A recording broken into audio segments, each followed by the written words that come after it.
Welcome to the other side of complexity. My name is Mark Robert Coffin.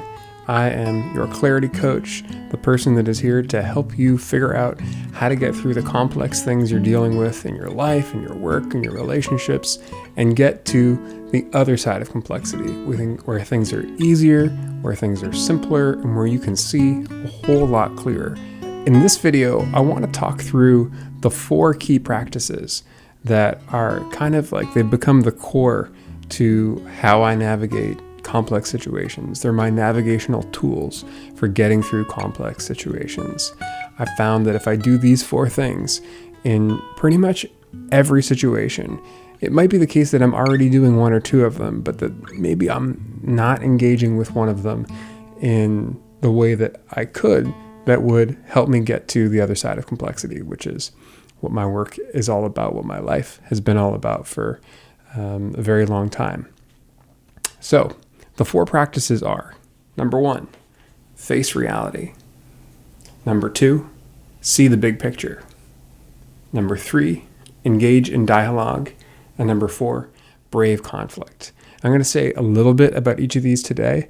Probably not going to get into any degree of depth on like specific practices that I use in each of these categories. Each of these practices, it's sort of like a chapter heading. And as I navigate life, as I learn more about what it means to really embrace these, almost like, I don't want to make it dogmatic, like they're kind of commandments, but they're practices and they're things I reflect on generally in my life, and have kind of made a habit of asking myself questions related to whether or not I'm really living up to my highest ideals and principles by bringing these out in every situation.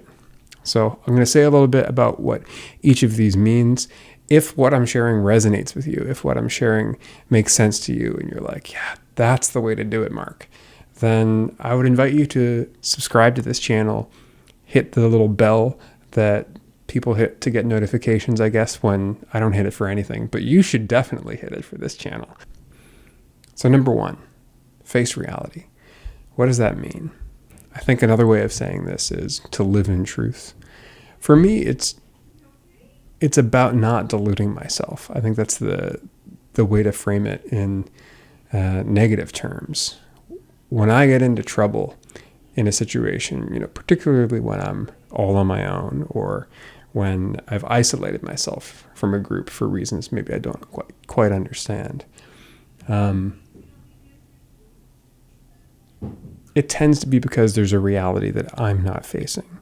And if I can make a pitch for this, is that in a lot of situations we can get ourselves really into a state of mind where we think everybody else is the problem. It's everybody else that they're not thinking clearly, and they're not telling the truth, and they're not being honest about what's really happening here. And in some cases, I think that can be true, but if that's your go-to move, if that's like your go-to, like you come home at the end of the day, I remember maybe like 7 or 8 years ago, I would come home at the end of the day and I'd be chatting with my partner over dinner, or, in between TV shows, or while we were doing chores or something.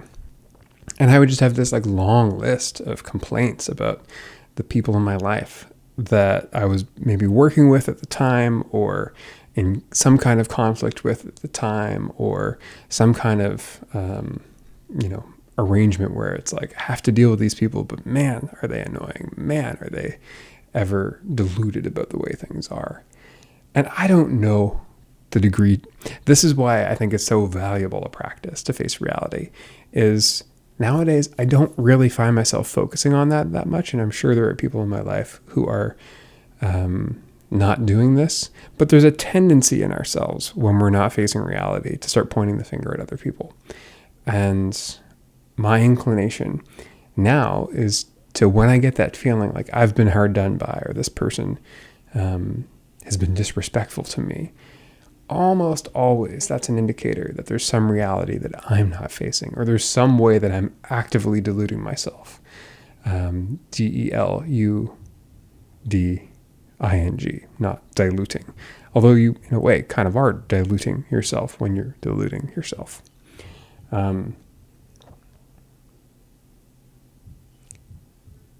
So a couple of the practices, I'm just going to name them here. We don't have time to get into them in this video. This is just kind of like a taster. If you're intrigued by any of this, we'll share more, but I'll share more about it in videos to come. But some of the practices that I use for facing reality are just meditation, like sitting down with my own mind, taking some silence and maybe it's a guided meditation, or, I often do a body scan and find that there's tension in certain parts of my body that is sometimes an indicator for I'm holding on to something, and there's often a story attached to it. Just asking the question, in what ways am I deluding myself about this situation? What are the stories that I'm telling? And am I feeling really attached to the story I'm telling about the situation? If somebody else has a different story, do I have a knee-jerk reaction that says, where I feel compelled to shut that story down, where I feel compelled to tell them how it really is? It's typically, and you can find your own indicators for this, but in my world, it's seemingly the case that it's almost always a sign that if I've got tension or if I've got attachment to something being a certain way, it might not be that I'm missing everything, but I'm missing a really key component of what's happening in a situation. The other thing I should say is that I think these work across contexts. This is not a professional thing. This is not a thing to work on in your personal life. This is something a set of practices that I find work equally well across context and situations. So whether it's at work, with your friends, with your partner or partners, with the people in your life who are, you're attached to for one reason or another. Maybe it's the person you rent from or the person you rent to. Maybe it's your neighbor. They typically, I find they can be most useful to engage in a relationship and in the relationship you have with yourself. Practice number 2 is seeing the big picture. Zoom out. That's essentially what this one is you can get really good at facing reality if you're sort of like an analytical thinker and like an evidence-based thinker, if you're trying to find reasons and explanations for everything. We can concoct a story that is 100% accurate, 100% realistic, and incomplete, right? Like if you're only looking at this corner of the picture and you're not looking at the other aspects of a situation, well, yeah, you're going to miss something.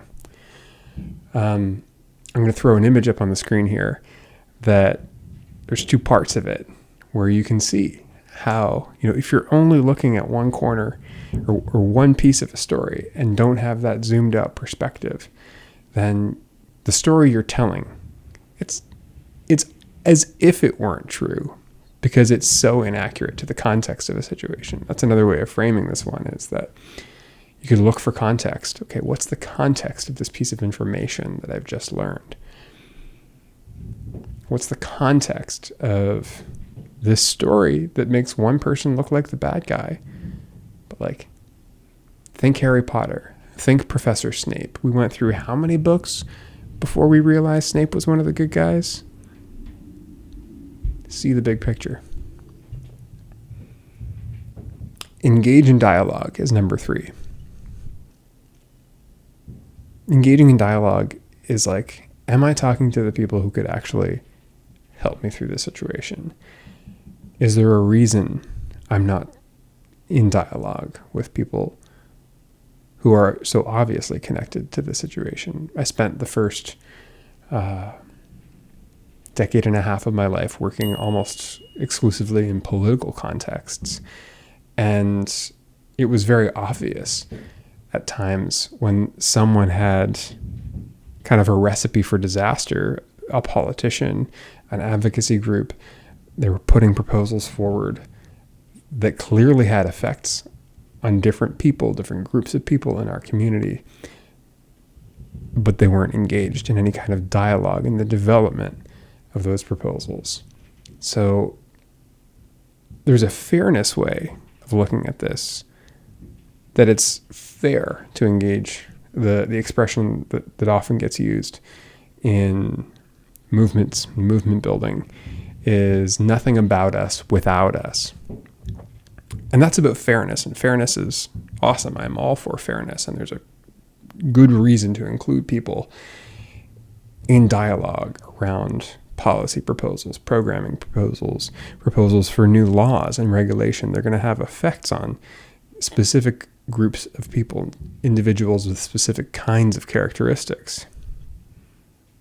But there's a very practical reason to engage in dialogue with people who are going to be affected by a decision. And that's simply that it's going to be a better decision. Not from the perspective that fair decisions are better decisions, though I think they can be. They're not always. Sometimes if fairness is the only thing that's accounted for, it's not necessarily a good thing.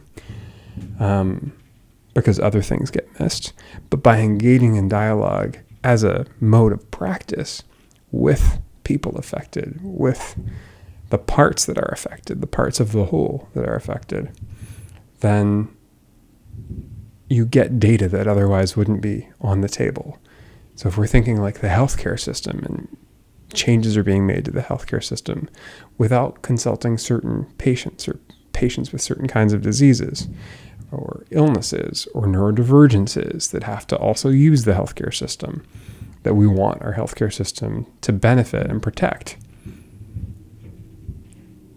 If that's happening, if some changes are happening without having those consultations and conversations, I don't like the term consultations, but conversations, like meaningful dialogue, where there's purpose. Dialogos means between the words, right? Where you find something that exists between my words and your words that's meaningful, that means something.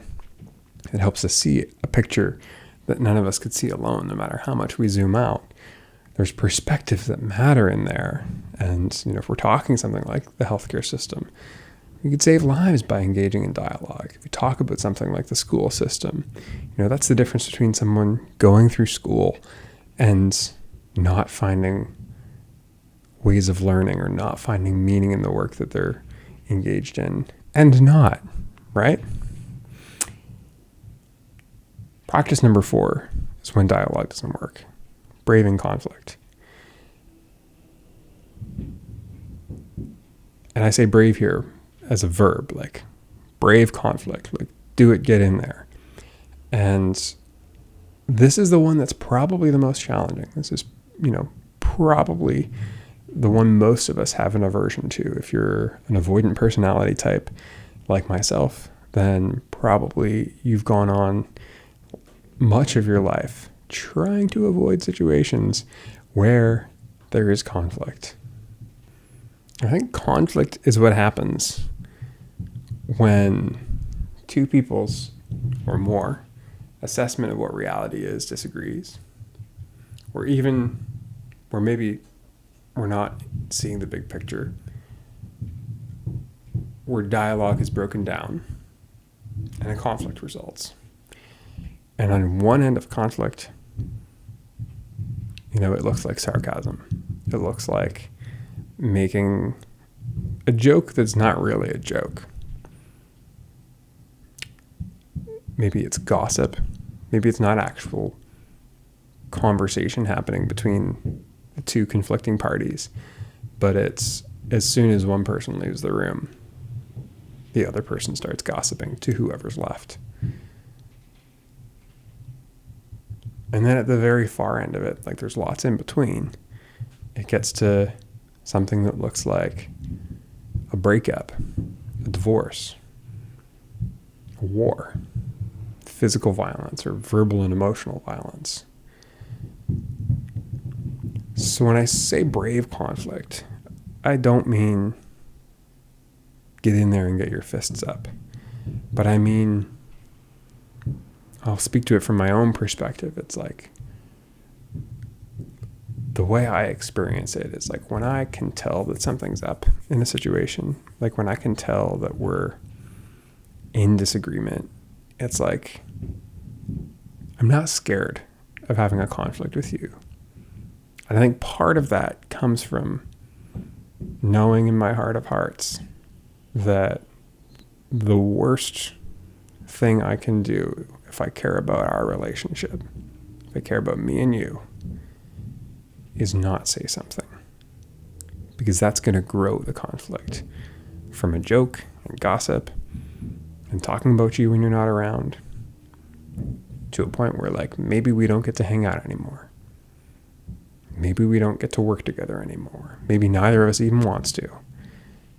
And I think one of the things about conflict, one of the reasons we often avoid it is because like for me, the way I often avoided it was like, I don't want to not get what I want. I want to get what I want.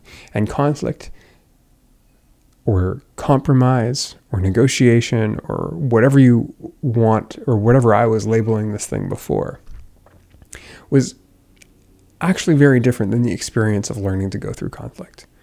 Learning to go through conflict has been, for me, one of the most transformative experiences that I've ever felt. Because I think there's this thing that we can do where it's like,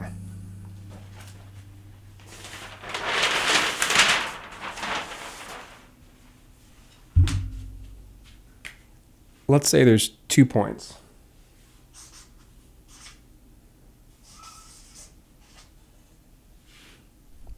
From A to B. I think most people try to deal with conflict by saying, if A is when we realized that we're not getting along, then B is my solution to it. And every practice that I've seen for dealing with conflict and engaging conflict and accepting all the information that conflict brings us says that this is not how it works. This kills relationships. Because it might be, there might be 2 different approaches. My solution, your solution. And the way this works is like, if I'm proposing a solution to a conflict that you and I haven't sufficiently engaged in yet, then I'm going to try and anticipate what it is that I should say, that I should offer to you so that we can avoid having a deep, meaningful conflict. And I'll share right now that like the way through it is to go deep together. The way through it is to say, we've got ourselves a fight. And that's not like, okay, put your fists up. Let's hurt each other. Let's unearth what's here so that we can learn more about each other, so that we can understand what it is that's at the root of this conflict. And not necessarily in a heady way, but in sort of like a knowing kind of way. But if I just take my solution, or if we just take your solution, what we're doing is we're kind of guessing at what's under here. Like I'm kind of looking at you and saying, I know what really motivates you. And I got to say, when people do this to me, they say, maybe it's a conversation with somebody that I know is afraid of conflict, that I know doesn't like having conflict in their lives. I'll say one thing and that'll tip them off that we're not in agreement on this. And then they'll come back to me with a whole plan. And what it feels like to me, because as soon as it happens, it's like, well, number one, they put some time into this. They want to make things better. I don't know why the camera is not focusing like that. I think that'll fix it. I think it's trying to focus on this diagram, which is so scribbly, it's not going to come into focus. Welcome to the early days of my YouTube channel. But what they're often looking for, I've seen this in multiple contexts, and I've seen myself do it to other people. We're trying to avoid going deep with somebody. And some people we don't want to go deep with, right? Like, I'll just name that now. It's like, I don't engage in every conflict that presents itself. I don't go deep with everybody in my life. I don't go deep with everybody I run into on the street and have conflict with. I don't go deep with somebody who says they're going to buy something that I'm selling online in Facebook Marketplace. And when they come to my door and they offer me less than we agreed to over our DMs, I don't do that. It's just like, okay, well, my boundary is this is my price. Good luck. But when it's a meaningful relationship, it's a relationship you're dedicating yourself to. It's a relationship that you want for a long time. Then what I think we owe to one another is to go deep together. And what I have found is that going deep often means that you discover things about yourself and about the other person that there's no way to discover save for going through conflicts together, save for being willing to hear the otherwise maybe painful things about how they view you. And I think the trade-off is if you're going deep with somebody in order to deal with conflict effectively, and I didn't plan to talk about conflict as much as I have. It's taking up most of this video, which was meant to be a simple video, but now it's starting to, like a highlights video, but now it's starting to feel like, okay, we're going to go into a direction that's like just about conflict. That's just where the energy feels for me this evening. But I think, so the trade-off that you're making is, if we go here, what we're doing is we're not going deep, we're not learning about one another, we're not coming to a shared understanding of things. I'm putting a proposal on the table and it kind of feels like you need to accept it, or you're putting a proposal on the table and it kind of feels like I need to accept it if we're going to stay in this relationship. And that's hard for me. And it's probably hard for you too, because there's something in the way that that proposal came to you or came to me that misunderstands and misinterprets something that's core about me and important, or something that's core about you and what you want and important.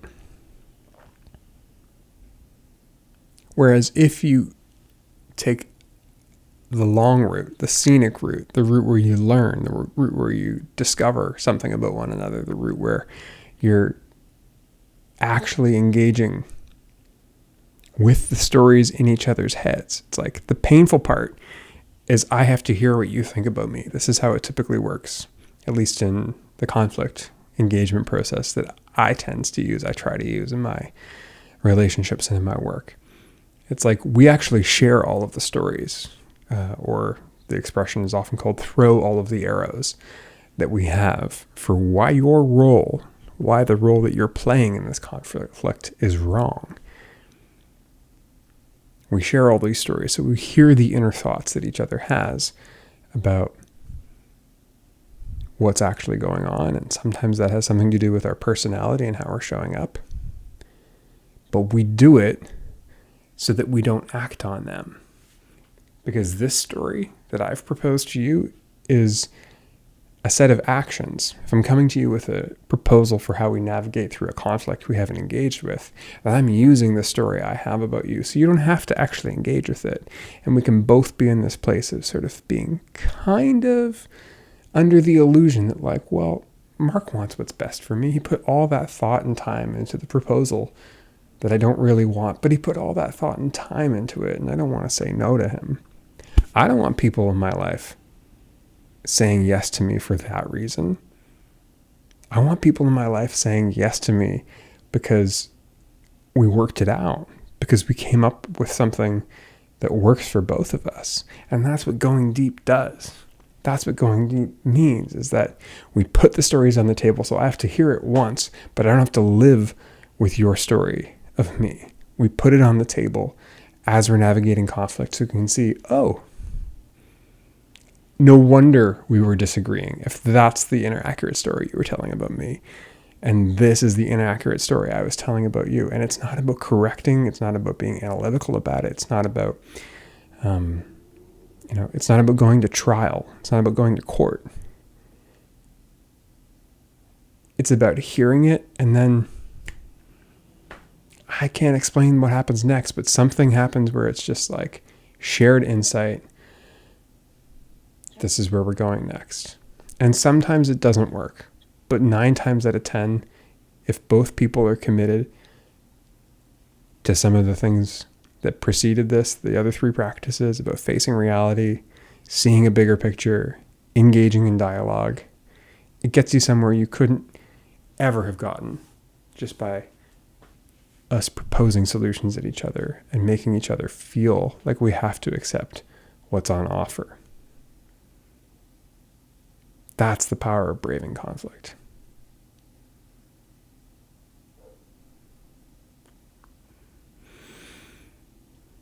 If that resonated with you, let me know in the comments. Let me know what it brings up. Share how it lands with you. And if you want to learn more about this, if you want to learn how to practice some of the stuff I'm alluding to but not really describing yet because this is just the beginning, then subscribe to this channel. Ring that bell.